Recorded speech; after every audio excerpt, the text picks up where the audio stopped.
여당 지도부가 박근혜 전 대통령을 예방했습니다. 권영세 비대위 출범 이후 박 전 대통령을 만난 건 이번이 처음인데요. 내일로 예정된 국무회의에서 마은혁 헌법재판관 후보자 임명에 관한 최상목 대행의 입장이 나올지도 관심입니다. 관련 내용 짚어보겠습니다. 최창렬 용인대 특임교수, 배종찬 인사이트K 연구소장과 함께합니다. 안녕하십니까? 안녕하십니까? 예. 자, 오늘 오후 2시쯤이죠. 여당 지도부가 대구의 박근혜 전 대통령을 찾았습니다. 이번 행보 어떻게 보셨습니까? 저는 가장 중요한 이유는 지금 이제 보수 여당의 위기로 보는 것이죠. 위기요. 그렇죠. 예. 그런 상황에서 박근혜 전 대통령도 바로 탄핵 국면을 거쳐가지 않았습니까? 그런 예. 만큼 이때야말로 보수층이 결집할 때다, 더 결집할 때다. 그 점을 또 확인하고 재차 강조하는 의미가 있는 것으로 보이고요. 또 하나는 이제 무엇보다도 TK 민심입니다. 이때 가장 중요한 것은 지역적으로는 보수 아성이죠. 그러니까 이제 대구 경북의 민심이 중요하기 때문에 이미 이명박 전 대통령은 두 차례 만났나요? 예. 만났기 때문에 TK 박근혜 전 대통령의 만남을 통해서 특히 이 자리에 8년 전에 박근혜 대통령 탄핵을 주도했던 권성동 원내대표도 한 자리에 모였거든요. 예. 그러니까 지금은 우리가 하나가 될 때다. 이 점을 좀 강조한 것이고, 마지막으로 이따가 좀 시간이 되면 말씀드릴 수도 있겠습니다만 비상대책위원회 지도부 전원이 갔거든요. 네. 그 이야기는 지금 대통령의 탄핵 심판 결과가 어떻게 나오느냐에 따라서 지도부 교체론도 나올 수 있습니다. 지금부터 슬슬 그런 또 군불대기가 되고 있기도 하고요. 예. 그런 만큼 지도부의 좀 안정성이라고 할까요? 또 신뢰를 강화하는 포석도 있는 것으로 보입니다. 예. 그러니까 지금 현재를 위기로 인식하고 결집을 위해 간 것이다라고 해석을 해주셨는데 박 전 대통령이 한동안은 정치인들과 거리를 좀 뒀잖아요. 심경에 좀 변화가 생겼을까요? 현재 국면이 지금 보수 진보가 최대한 결집해서 양대 진영이 극한 대립 상황까지 오고 있는 거 아니에요? 예. 그저께 3.1절 집회가 그걸 말해주고 있는 거니까 아마 이제 그 보수 집회가 이제 상당히 세를 많이 모으고 있어요. 지금 탄핵 반대 집회 규모도 늘어나고 이런 상황 속에서 이 분위기를 계속 이제 끌고 가겠다 뭐 그런 생각인 것 같아요. 그래서 이제 대구 민심도 이제 다독거리고 지지층도 결집시키겠다는 건데 박근혜 전 대통령으로서야 굳이 거부할 이유가 없겠죠. 일단 보수층의 결집을 모색하는 차원이니까. 근데 저는 이 국민의힘의 이런 행보가 글쎄요, 탄핵이 인용된다면 말이죠. 만약에 인용된다는 전제로 드리는 말씀입니다만, 그리고 난 다음에 행보가 좀 바뀔지 모르겠는데 네. 너무 이 지지층 결집에 당력을 너무 경주하는 게 아닌가. 이따 말씀이 나올지 모르겠습니다만 그저께 그 의원들의 발언은 그 기존의 탄핵 반대 집회의 연사들의 발언을 넘는 수위들이 많이 나왔어요 지금. 집회에 참가한 그저께 국민의힘 의원들의 의원들, 발언이요. 예. 제가 뭐 누구하고도 이따 얘기할 기회가 있으면 얘기하겠습니다만 그런 상황 속에서 이제 박근혜 전 대통령을 만나는 거거든요. 만날 수 있는 거죠 전직 대통령이. 근데 이 만난 시기라는 게 지금 다른 때하고 다르잖아요. 단순하게 예우 차원이라든지 인사 차원이 아닌 거니까. 예. 그러면서 볼 때 어쨌든 지지층 결집에 최선을 다하는 것 같은데 중도층은 저럴수록 점점 더 거리가 멀어지는 게 아닌지 그런 생각도 좀 들어요. 예. 그러나 일단은 지지층을 최대한 결집시키겠다 그런 생각이 있는 게 아닌가 그렇게 생각이 됩니다. 예. 자, 오늘 박근혜 전 대통령이 한 발언 중에 집권당 대표가 소신을 내세워서 개인 행동을 하는 건 위기 극복에 도움이 되지 않는다. 이렇게 말을 했거든요. 누구를 향한 말일까요? 그래서 맥락상 보면은 한동훈 전 대표를 지칭한 것 아닌가 이렇게 해석이 되는데, 글쎄 이걸 박근혜 전 대통령이 주도하면서 이 발언을 했을 것으로는 보이지는 않습니다. 다만 대화를 하는 도중에 한동훈 전 대표의 뭐 복귀 시사, 또 지난 대선, 지난 비상계엄 이후의 탄핵 정국에서의 한 전 대표의 또 행동들, 이런 부분들이 이제 이야기가 됐을 법하고요.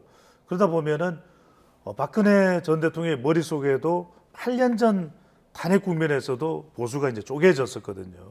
그러다 보면 결과적으로는 대통령 선거에서도 패했었고 그런 후유증들이 깊게 또 오랫동안 남지 않았냐, 그런 걸 본다면은 한동훈 전 대표를 지칭하는 내용이라면 이때는 설사 개인 소신이 있다 하더라도 하나로 뭉쳐야 될 때라는 점을 박근혜 전 대통령의 입을 빌어서 이렇게 표현이 됐을 것이고, 실제로 이런 속내, 속마음은 지도부 쪽에 더 있다고 봐요. 왜냐하면 지금 윤석열 대통령의 탄핵 심판도 임박해 있는 상황이고 예. 또 그 결과에 따라서 당을 어떻게 또 추스려야 될지는 상당히 큰 과제이거든요.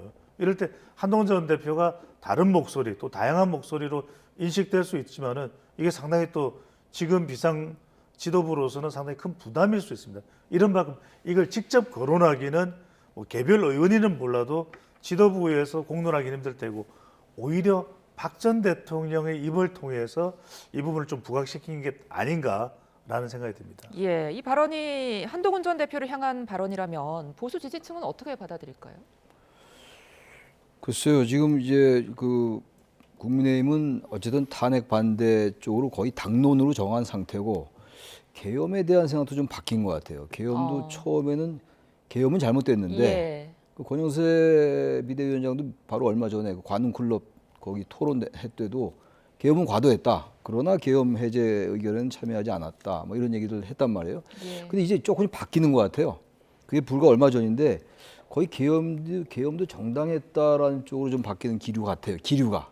그만큼 이제 상당히 지금 그 광장에 동학에 거의 좀 매몰돼 가고 있다고 생각하는데, 그러니까 보수 정당으로서의 어떤 그 기본 스탠스 이걸 지키면서 헌법재판소의 절차문이나 이런 걸 얘기했으면 좋겠는데 예. 이제 서서히 헌법재판소의 공정성 문제 계속 제기해 왔고 뭐 앞으로 제기를 하겠죠. 탄핵 심판 때까지는 그걸 넘어서 기본적인 선을 너무 좀 넘는 게 아닌가 이런 생각이 든단 말이죠. 근데 한동훈 대표에 대해서 저렇게 얘기를 하면 점점 당은 점점 극우적인 색채가 농후해진다는 평가를 받을 수가 있다 이런 얘기예요. 제가 국민의힘을 가지고 국민의힘에 대해서 극우 정당이다라고 말씀은 안 하겠습니다만 그저께 집회를 얘기 안 할 수가 없어요. 그저께 집회에서 나오는 의원들의 발언이라든지 여러 가지 볼 때 그 서천호 의원이라는 사람은 무슨 뭘 다 부셔야 된다며요. 뭐 헌재도 부시고 뭐도 선관위도 어쩌고 그런 얘기 했던데 그런 게 극우적 발언들이에요. 그 서 의원이라는 사람이 국민의힘을 대표하는 건 아닙니다만. 예. 근데 이런 상황 속에서 지금 저런 얘기가 한동훈 전 대표를 겨냥한 것 같은데 제가 봐도 말이죠. 예. 저런 말이 도움이 되겠어요? 제가 중도층 말씀드렸지만 만약에 대통령의 그 탄핵이 인용이 된다면 파면이 된다면 선거를 치러야 될 거 아니겠어요? 결국에 또 중도층과 멀어지는 발언이었다. 아니 그렇죠. 선거를 치르기에 시간이 너무 부족하다고요. 예. 근데 너무 저렇게 가버리면 언제 돌아오냐고요. 그래서 저런 단어는 저런 말은 필요 없었을 것 같은데 예. 누가 시켜서 했든 뭐 박근혜 전 대통령이 직접 했건 말이죠. 모르겠는데 그게 국민의힘의 내부 기류를 반영하는 게 아닌가. 여전히 탄핵에 대해서 그러니까 지금 한동훈 전 대표의 그 아이덴티티는 뭡니까? 탄핵에 찬성하는 거잖아요. 계엄은 잘못됐다라는 거 아니에요. 그걸로 예. 선거 치른 판이에요. 이제는 이 한동훈 전 대표 국민의힘 내부의 경선을. 근데 그거에 대해서 딱 이렇게 선을 긋게 보이잖아요. 그렇다면 저는 국민의힘이 굳이 저런 단어까지 쓸 필요가 있었나라는 생각이 들긴 들어요. 예. 자, 배 소장님 앞서 말씀해 주셨다시피 박근혜 전 대통령 전에 이명박 전 대통령을 그 국민의힘 당내 투톱들이 예방을 했습니다. 그렇습니다. 네. 그분들과 더불어서 또 그 유력 잠룡들도 이 전 대통령을 만났거든요. 네. 양쪽이 좀 속내는 달랐을 것 같아요. 그렇죠. 이명박 전 대통령을 만나는 경우에 지도부의 경우에는 비상 이 대책위원회 지도부가 만나는 경우에는 지지층 결집이죠. 예. 지지층 결집의 의미가 강하게 작동되는 것이고 이명박 전 대통령도 권성동 원내대표를 만났을 때 민주당이 만만치 않은 정당이다. 이 점도 또 각성시켜주는 그런 또 발언도 했었죠. 근데 이제 후보자들이 만나는 건 다른 차원일 거예요. 예. 지금 이명박 전 대통령을 누가 만났죠? 김문수 장관 그리고 홍준표 시장이 만났나요? 네. 그러니까 이거는 어떤 의미냐면 두 가지 의미가 있을 거예요. 왜냐 김문수 장관과 홍준표 시장은 보다도 좀 강성으로 분류되거든요. 그러면 첫 번째 이명박 전 대통령의 지지를 보수층의 지지 기반을 더 강화한다. 이런 의미가 있을 것이고 또 오세훈 시장은 또 서울시장이고 또 한동훈 전 대표 같은 경우에는 지금 보면은 강성 지지층들의 지지를 받기보다는 좀 확장성 부분에 있어서 좀 더 좋은 평가를 받고 있는 그런 국민의힘 내부 후보들이거든요. 그러면 지금 김문수 장관이나 홍준표 시장의 경우에는 수도권의 외연 확대가 절실합니다. 예. 실제 이제 조기 대선으로 간다면 그렇게 되면 이명박 전 대통령의 경우에는 또 서울시장을 역임했습니다. 물론 그 영향력이 지금까지 뭐 남아있다고 볼 수는 없다 하더라도 좀 이명박 대통령의 경우에 전 대통령의 경우에도 조금 확장성 쪽을 이야기할 수 있는 그런 정치인이었거든요. 그렇다면 이제 그런 부분에 좀 후광 효과, 좀 영향력 지원을 좀 더 받을 수 있다고 판단했지 않을까. 그러니까 이제 대선 후보로 거론되는 보수 내의 잠룡들 중에서도 서로의 이해관계 또 지금 당장 절실하게 필요한 것이 무엇이냐에 따라서 만나는 시점 또 만나는 목적이 달라지는 이유이겠죠. 예, 조기 대선 국면으로 갈 경우 후광 효과를 위해서다. 후광 효과가 얼마나 있을까요? 그런데 이명박 전 대통령 만나는 예, 전직 대통령이요. 전 전직 대통령들 후광 효과가 뭐 전혀 없다고 할 수 없겠죠. 뭐 그걸 이제 수량으로 우리가 측량할 수는 없는 거니까 계량적으로 측량을 못한다 하더라도 보수층에게는 영향이 있을 거예요.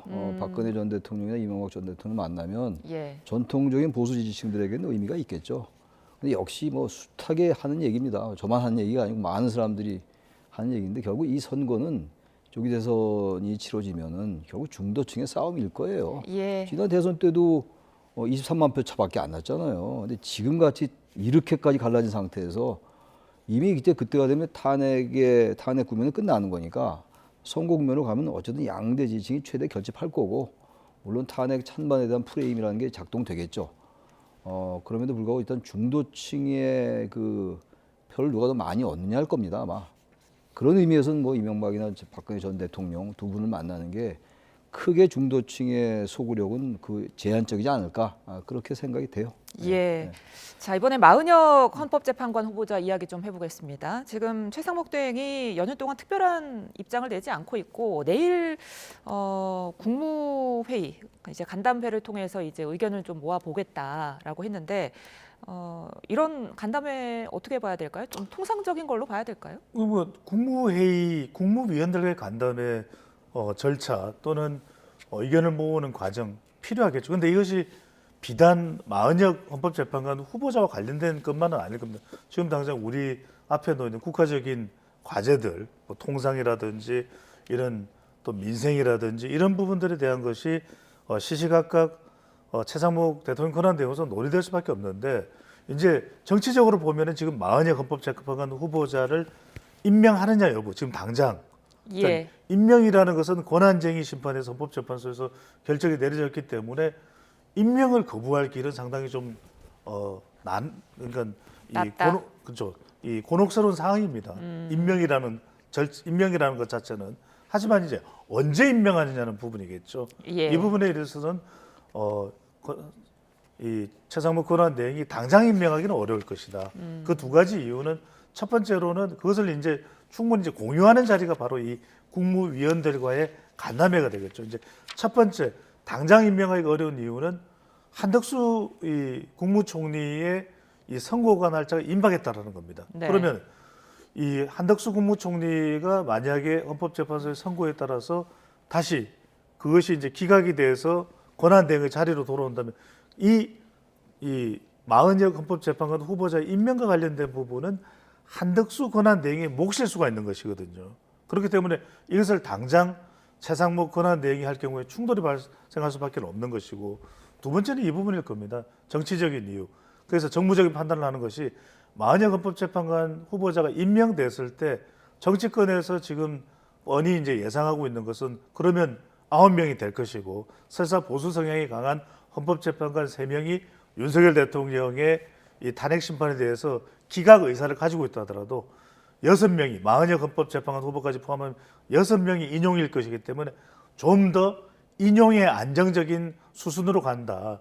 이것이 강한 성격이 있기 때문에 정무적으로 최상목 권한대행은 당장 임명을 하기는 더 어려워지는 것이겠죠. 예, 말씀해 주신 것처럼 변수가 너무 많습니다. 뭐 마 후보자를 임명을 할 것이냐 말 것이냐, 한다면 뭐 언제 할 것이냐, 임명이 된다면 또 재판에 들어갈 것이냐.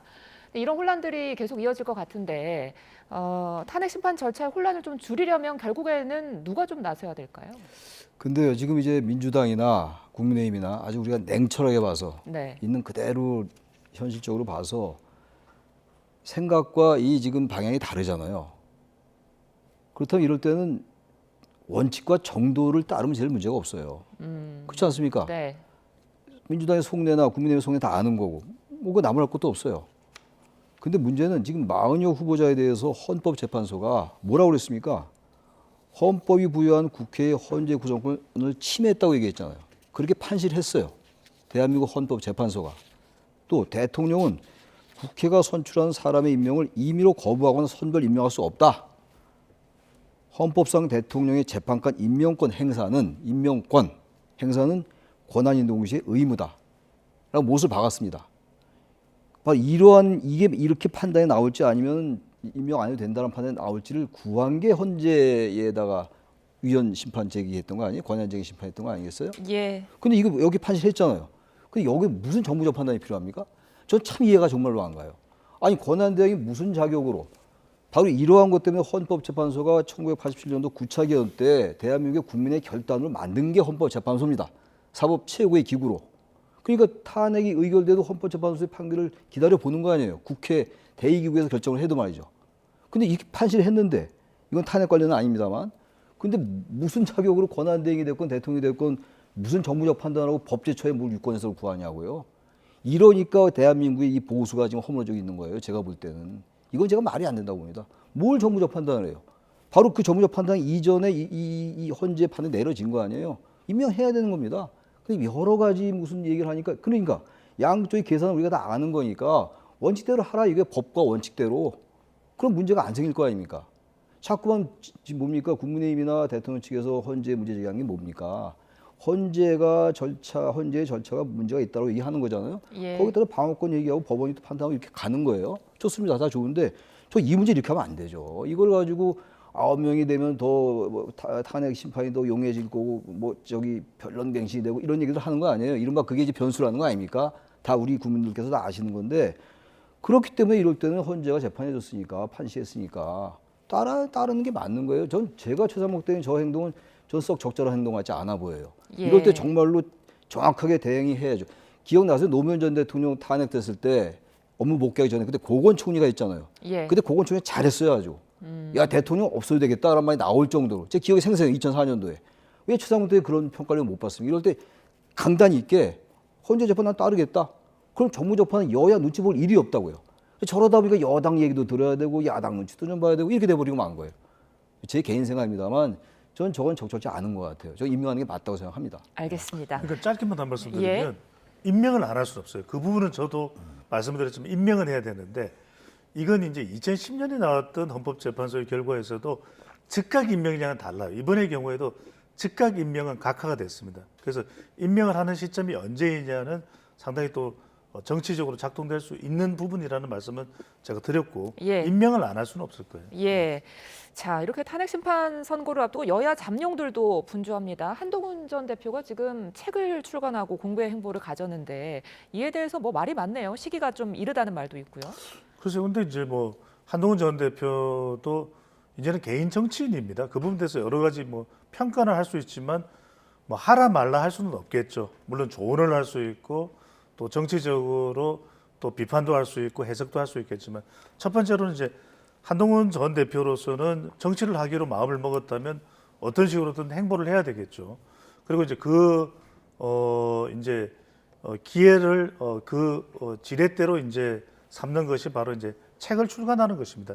이 책을 출간을 해서 책에서 윤석열 대통령과의 관계 또 본인이 비상계엄 당시에 결정을 내릴 수밖에 없었던 이유 또 책의 한 절반 정도는 한동훈 전 대표가 생각하는 뭐 정치 발전 또 보수의 미래 비전 이런 걸 담고 있다고 그래요. 근데 이제 다만 이제 여기에 한동훈 전 대표가 등판하기에 매우 또 유리한 환경이냐면 그렇지는 않겠죠. 예. 왜냐하면 지금의 보수 결집은 지난번에 한동훈 전 대표가 전당대회 할 때 60% 이상의 압도적인 득표를 냈던 그런 우호적인 환경은 아니에요. 왜? 대통령과의 관계가 마찰이 있었고 그리고 지금 이제 윤석열 대통령은 탄핵이라고 하는 또 선고를 앞두고 있는 상황이 있기 때문에 하지만 이 부분도 저는 결국 어떤 식으로든 보수 진영 내에서는 뛰어넘어야 될 산인 거죠. 결과적으로는 이 부분 때문에 계속해서 갑론을박을 벌이고 안에 내부의 균열을 빚는다면 결국 보수의 결집 영향력이나 경쟁력은 민주당과 비교했을 때 차질을 빚을 수밖에 없거든요. 이 부분을 어떤 식으로 중재하고 또 어떤 식으로 통합하고 이게 지금으로서는 보수 정당의 매우 중요한 내부 과제라고 봐야 되겠죠. 예, 지적해 주신 것처럼 한동훈 전 대표 지금 뛰어넘어야 할 높은 산 앞에서 이 책 안에 윤 대통령에 대해서는 뭐 고마운 마음이 크다 이렇게 언급을 했는데 이재명 대표에 대해서는 굉장히 세게 말을 했어요. 이런 전략 어떨까요? 저는 이재명 대표에게 한 얘기 중에서 계엄을 할 사람이다 이런 예. 얘기를 했어요. 저는 그것도 적절치 않은 것 같아요. 한동훈은 한동훈 다 와야 돼요. 예. 그러니까 같은 얘기를 하더라도 말이죠. A가 하는 것과 B가 하는 게 달라요. 사람은 가장 강할 때가 그 A다울 때가 가장 강한 거예요. 한국은 한국다울 때가 세계적이라는 말 있잖아요. 예. 그래서 저는 한동훈 전 대표가 그래도 지금 여권 내에서 짧은 기간 내에 선거도 한 번도 안 치러보고 대권주자 반열에 오른 거 아닙니까 어쨌든 간에. 그 이유가 뭐예요? 여권 내에서 그래도 당당한 모습을 냈기 때문에 그렇게 여기까지 왔다고 보거든요. 그러니까 이재명 대표 직격한 건 좋아요. 정치인이니까. 가장 그 유력한 상대방 후보가 될 가능성이 높은 정치인에게 그렇게 하는 건 좋은데 정도를 간단 말이죠. 계엄을 할 근거는 없는 거 아니에요 지금. 지금 계엄 국면인데 계엄 탄핵 국면인데 그래서 저는 그 말도 그렇고 그러니까 지금 제가 그 질문에 답하는 과정에서 이 말씀 드리는 건데 한동훈 전 대표는 지금 대단히 어려워요.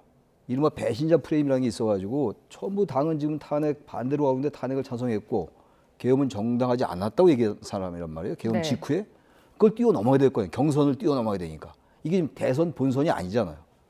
그러다 보니까 이제 이재명 대표를 직격하고 계엄을 할 사람이다라고 얘기하고 또 사전 선거에 대해 사전 투표에 대해서도 할 필요 없다라는 취지로 얘기한 걸로 제가 알고 있는데 그러니까 그런 얘기 할 수 있어요. 개인 의견이니까. 그러나 한동훈 전 대표는 대선이 어떻게 될지 아무도 모르는 거 아닙니까? 누가 될지도. 아직 나이도 젊잖아요. 이번에 안 된다는 얘기를 하는 게 아니에요. 예. 아무도 모르는 건데 그냥 자기의 길을 묵묵히 가면 5년 후가 됐건 언제가 됐건 자기의 정체성을 자기의 브랜드를 갖고 가면 반드시 기회가 오리라고 봐요. 제가 볼 때 한동훈 전 대표는 저는 개인적으로 전혀 모릅니다만 예. 상당히 소중한 자산이에요. 한국 정치에서. 근데 저렇게 자꾸만 과도하게 지금 우리나라 정치가 왜 이렇게 됐습니까? 과도한 그 상대방에 대한 공격, 적대적인 정치 이런 거 아닙니까? 예. 근데 왜 한동훈 전 대표가 뭐라고 했어요? 여의도 사투리 안 쓰겠다고 했잖아요. 그럼 미래를 얘기해야죠. 한동훈 전 대표. 남이 아무리 공격을 하더라도 한동훈이는 적어도 미래를 얘기하고 설령 국민의힘 경선에서 안 되더라도 그럴 때 인간 한동훈의 미래가 있는 게 아닌가. 그러니까 정치를 너무 정치 공학적으로 보기 시작한 것 같아요. 그게 여의도 사투리거든요. 예. 본인도 거기 빠져들어간 게 아닌가라는 생각이 들어서 예. 평론적 관점에서 제가 말씀드립니다. 예, 한 전 대표가 최 교수님의 말씀을 좀 들을지 모르겠어요. 뭐 지켜봐야겠습니다. 저하고 아무 관계가 예. 없습니다. 근데 이 점은 놓쳐서는 안 될 것 같아요. 그러니까 이제 100번, 1000번 우리가 이론적으로만 접근한다면 차창희 교수님의 말씀이 굉장히 우리가 효과적일 겁니다. 근데 현실에 부닥치면 지금 한동훈 전 대표가 등장하면서 그것도 별로 우호적이진 환경도 아닌데 당의 문제를 지적하고 나선다. 그렇다면 아까 박근혜 전 대통령의 발언처럼 지나치게 소신 발언하는 것에 대해서는 좀 조심해야 된다라는 지적이 나오는 것이거든요. 지금으로서는 등장을 해야 된다면 한동훈 전 대표로서는 그 대상은 이재명 대표를 직격하고 나올 수밖에 없는 것이겠죠. 예. 내가 다 좋은데 예. 그게 과하면 안 돼요. 예. 다른 사람은 과해도 되는데 한동훈 전 대표가 갖는 브랜드가 있다고요. 이재명 대표 공격해야죠. 당연히 정당이 싸우는 거니까. 근데 계엄할 사람이다. 이런 부분들이 위험한 발언들이라고 저는 보는 거예요. 한국 정치에서 과도하게 남을 악마화시키는 거거든요. 계엄은 지금 도저히 상상할 수 계엄 때문에 이 난리가 벌어졌는데 예. 상대방 후보한테 계엄할 사람이다라고 얘기한 게 뭡니까? 알겠습니다. 그런 걸 지적하는 겁니다. 예. 개인적으로. 자, 그럼 자연스럽게 이재명 대표 이야기도 좀 해보죠. 이재명 대표도 상당히 바쁩니다. 뭐 우클릭 행보도 하고 있고 비명계 끌어안기도 이제 나서고 있는데 이런 행보들이 효과를 좀 얻고 있다고 보십니까? 뭐 효과가 없다고 할 수는 없겠죠. 예. 왜냐하면은 지금 민주당은 국민의힘과는 상황이 다른 거죠. 탄핵 정국을 그래도 민주당이 거대 야당으로 주도를 하고 있고 또 민주당의 경우에는 사실상 잠룡은 교통정리가 된 셈이잖아요. 이재명 대표 유일하잖아요. 그러니까 이게 핵심인 것 같아요. 이재명 대표는 어떤 소리를 하더라도 그게 당 내에서만 소화가 되면은 바깥으로 확장되지는 않는 것이거든요. 그러니까 말하자면 이런 거죠. 이재명 대표에게 요구하는 것은 설사 얼마나 진정하게 변했는지는 몰라도 뭐 당내에서 이른바 비명계라고 하는 쪽에서는 아니 비명계라도 좀 손을 잡으려고 노력을 해봐. 또는 중도 보수 쪽으로 외연을 확장하려고 해봐.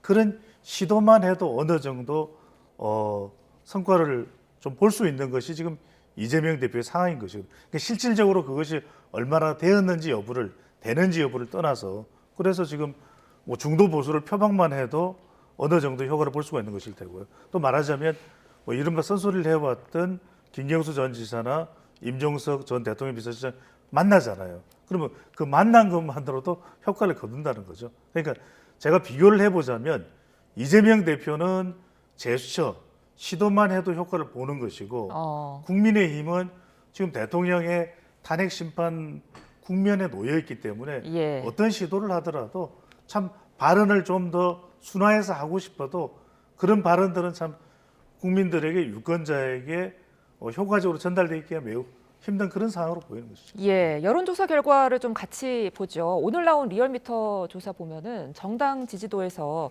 전주 대비 여야 지지율 격차가 커졌습니다. 집권 세력 선호도 조사 또한 오르내림이 있는데 이 배경 어떻게 분석하세요? 그래서 지금 이제 추세가 처음에는 이제 탄핵 찬반 이제 정당 지지도도 마찬가지로 차이가 많이 벌어졌어요. 예. 그러다 이제 쭉 이제 진행이 되고 국면이 바뀌고 여러 가지 변수가 떠오르고 이러면서 탄핵 찬반도 많이 좁혀졌었어요. 좁혀지고 정당 지지도는 민주당이 앞서는 것도 많았었고, 근데 지금 탄핵 찬반은 조금 벌어지는 추세고, 특히 중도층에서 뭐 탄핵 찬성이 압도적인 걸로 제가 알고 있고, 지난주 갤럽 조사 같은 경우도 그랬고, 이제 수치는 말씀 안 드리겠습니다만, 정당 지지도 조금씩 이제는 정권 교체 쪽이 조금 더 우세해지는 분위기긴 한 것 같아요. 추세 자체가. 예. 여론조사 기관마다 다르고 또 뭐 다음 주 어떻게 나올지 알 수 없어요. 알 수 없습니다. 예. 또 변수도 많고 말이죠. 짧은 기간이라 하더라도 알 수는 없겠으나 정당 지지도 측면도 그렇고 이제 조금씩 지금 국민의힘이 계속 발신하는 메시지라든지 그리고 헌법 기관을 공격하는 이런 부분들이 별로 중도층이나 일반 국민 일반에게 물론 뭐 연령별로 다르고 성향에 따라 다르다 하더라도 전체적으로 볼 때는 별로 국민의힘에 대해서 그런 모습들, 국민의힘이 발언이라든지 헌법기관에 대한 어떤 메시지 이런 부분들이 별로 이렇게 소구력이 있는 것 같지 않아요. 오히려 얼마 전보다 그런 결과가 나타난 게 아닌가 그런 생각이 듭니다. 예, 차기 대선 주자 적합도를 살펴보면 이재명 대표가 여전히 우위를 지키는 가운데 또 더 상승세를 이어가고 있거든요. 이런 그 요새 최근에 계속 이야기 나온 우클릭 행보가 좀 영향이 미쳤을까요? 그래서 이재명 대표에 대해서는 보수층에서는 어쨌든 이른바 거부감이 있는 것만 분명해 보입니다. 예. 분명한데 국민의힘에서는 중도 보수에 대해서 진정성이 없다. 뭐 좌측 한파 이후 우측 뭐 간다 반대이기도 하고 그러는데 그럼에도 불구하고 중도 보수층들이나 중도층에게는 그러한 이재명 대표에 대한 거부감을 상당히 희석시키는 전 효과가 있다고 봐요. 왜냐하면 그게 이제 결국 나중에 정책이나 어떤 실천이나 행동으로 담보돼야 되는 거거든요. 아니면 알 수 없는데 어쨌든 간에 하겠다고 하니까. 예. 그건 최근에 상속세 관련도 있고 뭐 주 52시간 문제, 반도체 관련 그런 거에 대해서는 여러 가지 뭐 엇박자 행보다라는 비판이 있습니다만 아무튼 간에 중도 보수를 표방하고 상당히 우클릭 행보를 하고 있잖아요. 그게 뭐 정당이 다 마찬가지예요. 진보 정당도 그렇고 보수 정당도 그렇고 자꾸 중도로 수렴하려는 그런 성향을 갖고 있는 거니까 그런 경향을 말이죠. 그런 면을 보이는 것이 전 일정 부분 효과가 좀 있다라고 생각을 합니다. 예. 자, 그런데 지금 눈에 띄는 게 오세훈 서울시장의 경우 지금 5%포인트 가량 빠졌습니다. 명태균 영향이 좀 있을까요? 뭐 없다고는 할 수 없겠죠. 예. 그러니까 거듭 말씀드립니다만 오늘 분석해드린 이 조사가 다음 주에 또 달라질 수 있을 거예요. 그럼요. 예. 계속 이제 지금은 굉장히 중도층의 변화가 얼만큼 적극성을 띠느냐 여부. 그러니까 이 조사에 참여를 또 적극적으로 중도층이 참여를 해서 어느 쪽에 더 힘을 실어주느냐도 결과의 차이를 만드는 부분이고요. 두 번째는 어떤 이슈가 더 영향을 많이 주고 있냐인데 앵커께서 말씀하셨던 대로 최근에 명태균 특검법도 그렇고 명태균 뭐 한금폰 등등의 이슈들이 많이 언급됐죠. 이런 영향들이 분명히 또 결과에 영향을 미쳤다고 봐야 되겠죠. 그런데 이런 부분들이 저는 왜냐하면 지금 우리가 이 지지율을 놓고서 판단한다는 것이 매우 좀 안정적이지 못할 수도 있다. 왜 그러냐면 대통령이 일단 탄핵 심판 결과가 나오지가 않은 상태고 그런 상태에서 후보들의 결과를 본다는 것이 굉장히 이것도 확정적이지 않은 상태에서 불안정한 상태에서 여론의 수치를 보는 것이고 또 하나가 3월 26일이면 지금 지지율은 더 올라갔지만 이재명 대표입니다. 하지만 또 3월 26일 공직선거법 위반 2심 결과에 따라서 이재명 대표의 또 지지율이 어떤 변화를 겪을지 모르는 것이거든요. 예. 그런 점에서는 지금 굉장히 좀 변동성이 크고 있는 상황이다. 또 대통령의 이 선거가 임박했다라고 하는 그런 상황 때문에 조금 더 저는 이런 3월 이후에 중요한 이벤트들이 결정되고 난 이후에 수치를 보는 것이 좀 더 필요하다는 생각이 듭니다. 민주당에서 오늘 명태균 특검법 공포를 압박했습니다. 그런데 이제 국민의힘에서는 최대행한테 제2요구권, 그러니까 거부권 행사를 요청하겠다 했는데 최대행이 여러모로 지금 뭐 고민이 많겠어요. 뭐 최대행이 아마 이거는 그렇게 고민 안 할 것 같아요. 그렇습니까? 특검법 전 뭐 거부권 행사할 것 같아요. 예. 제2요구권 행사할 것 같고 최대행의 기본 논리는 그거잖아요. 지난번에 마은영 후보자 임명 안 할 때도 여야 합의가 안 됐다는 거 아닙니까? 그게 논거였단 말이에요. 그러니까 이거는 당연히 특검은 여야 합의 안 됐었잖아요. 당연히 거부권 행사할 명분이 있는 거죠. 그런 논거를 가지고 있어요. 제가 볼 때 이건 뭐 크게 고민 안 할 것 같고 여기 특검법은 제가 볼 때 성사되기는 어려울 것 같아요.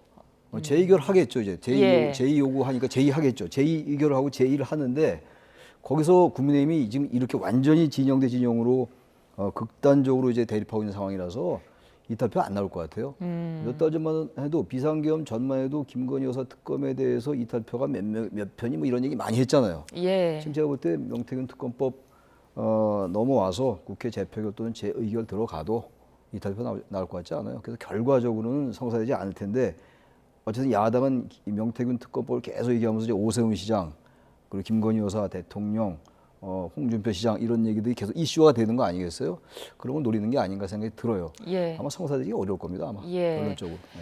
자, 뭐 지금 검찰도 수사의 속도를 내려고 하는 것 같은데 검찰 수사나 특검 출범 여부 이런 것들 결국에 여권에 좀 불리한 이슈라고 봐야 될까요? 그렇죠. 영향을 받겠죠. 왜냐하면 결국 방금 전에 나왔던 여론조사 결과도 그렇고 실체와는 상관없이 얼마나 그 부분이 정치적으로 영향을 미치느냐가 더 크게 작동될 수가 있는 부분이거든요. 그러니까 이 명태균 특검법 관련해서 중요한 것이 첫 번째로는 서울중앙지검에서 이송받아서 또 수사를 하고 있거든요. 예. 이것이 제대로 밝혀지고 그것에 따라서 조치가 이루어져야 되는 것이겠죠.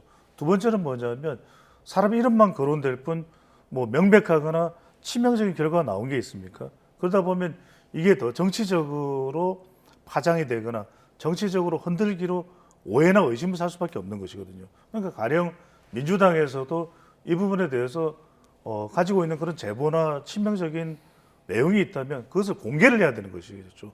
그런 걸 가지고 있는 듯 이렇게 인식을 시킬 이유는 없는 것이고 세 번째로는 뭐냐면 지금 자칫 대통령 탄핵 심판 결과에 따라서 조기 대선으로 가게 되면 이것과 연관된 사람들이 분명히 있거든요. 그러면 그것에 대해서 뭔가 좀 민주당에서 노리는 것은 실체에 대한 어떤 진실을 밝히는 부분보다는 정치적으로 더 크게 민주당에게 유리한 영향을 미치고자 하는 것 아닌가라는 또 의심과 오해를 살 수 있거든요. 그렇다면 더 중요한 것은 정확하게 수사 결과가 나오도록 하는 것이 더 초점이 맞춰져야 되는 부분이겠죠. 예, 알겠습니다. 오늘 두 분 말씀 여기서 줄이겠습니다.